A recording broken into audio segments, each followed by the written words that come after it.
All right, I want to stay with oil now and bring in Robert Grisaffe. He is energy practice leader at Embark. Robert, you just heard what Jared had to say there about OPEC Plus. What do you believe that policy decision, what do you think the impact of that policy decision will be on oil overall? I think it's hard to say what the impact will be overall. Clearly, there was a compromise that took place. There were reports coming out that certain players wanted to remain with no increase in output, while others wanted to increase output much more substantially. You got a compromise. I think one of the key things, though, that you saw there was the group agreed to review production every month and decide whether or not to increase production. I think this seems a clear sign of the uncertainty in the shape of the demand recovery.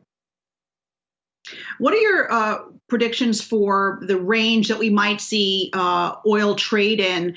We saw it blast through $45 a barrel this past week. I mean, what do you see sort of as the top for prices in the short term?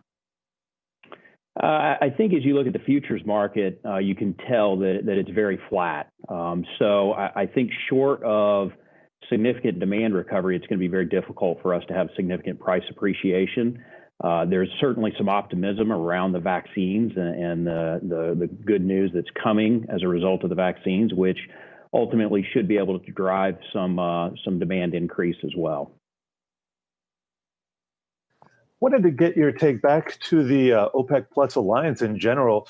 Given the fact that we didn't see the market really sell off that much in response to the delays, and also given the fact there could be some leadership changes at the Joint Ministerial Monitoring Committee, is OPEC Plus still relevant to the market? How important is it? Well, I think OPEC Plus is obviously still very relevant. I think as we all saw in March, they're very much a player in the global commodity prices, particularly in a time where demand has been damaged significantly by the effects of the pandemic. In a higher growth and demand scenario, the impact may be muted a little bit, but in the current environment, I think OPEC Plus is definitely the dominant player. What are your thoughts on the Biden administration and what some of his policies on energy might do to the overall sector and to prices in 2021? Yeah, absolutely. So, based on the campaign cycle and the discussions with our clients, it's clear that the expectation that the Biden administration will not be as friendly to the oil and gas industry as the current administration. That being said, we've seen high prices and low prices during years when the sitting administration was very friendly to the industry, and at times when the administration was not as friendly. So, certainly domestic policy impacts production. However, it truly is a global market, and global demand and geopolitics seem much more likely to impact global oil prices than U.S. domestic policy. What we were talking about earlier, what will OPEC do with regard to supply? Will we see a geopolitical price war such as what we saw with Saudi and Russia earlier this year? What will the global demand look like when we see a real recovery in travel? I think those are really the things that are going to drive commodity prices. One of the things that's been top of mind and created a lot of headlines is the fracking versus permitting on federal land. So there were a lot of reports of Biden pursuing a fracking ban and some of the confusing remarks Biden made about hydraulic fracturing.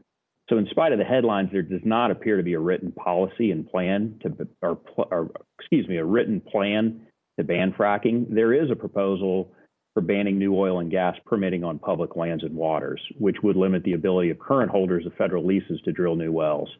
Speaking to our clients and others in the industry, there will be a lot of opposition to any such plan.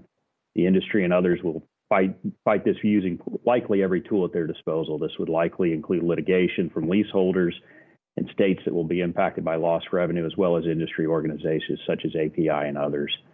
Obviously, a highly politicized information campaign would include citing concerns such as job losses, state tax revenue declines, energy independence, energy security, among others.